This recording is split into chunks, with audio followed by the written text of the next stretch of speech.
வருகின்ற சட்டமன்ற தேர்தலை முன்னிட்டு மதசார்பற்ற முற்போக்கு கூட்டணியின் சார்பாக போட்டியிடும் காங்கிரஸ் வேட்பாளர்கள் தீவிர வாக்கு சேகரிப்பில் ஈடுபட்டனர். கிருஷ்ணகிரி சட்டமன்ற தொகுதி காங்கிரஸ் வேட்பாளர் அகில இந்திய காங்கிரஸ் கட்சியின் துணை செயலாளருமான டாக்டர் செல்லகுமார் வாக்கு சேகரிப்பில் ஈடுபட்டார். துறிஞ்சிப்பட்டி, கொத்தக்கோட்டா உள்ளிட்ட பல்வேறு கிராமங்களில் அவருக்கு மலர் தூவி உற்சாக வரவேற்பு அளிக்கப்பட்டது. கோவை சிங்காநல்லூர் தொகுதியில் மதசார்பற்ற முற்போக்கு கூட்டணியின் காங்கிரஸ் வேட்பாளர் ஸ்ரீநிதி தீவிர வாக்கு சேகரிப்பில் ஈடுபட்டார்.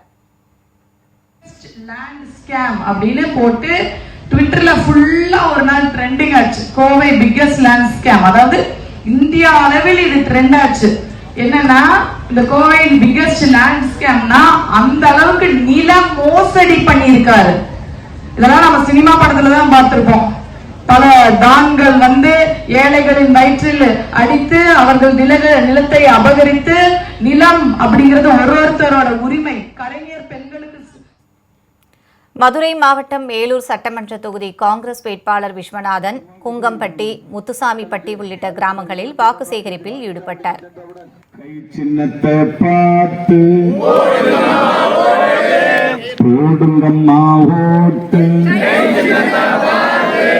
கை சின்னத்தை பாரு, கவுன்சிலர் சின்னம், என் தம்பி சின்னம், என் கார்த்திக் சின்னம், என் ராயல் சின்னம்.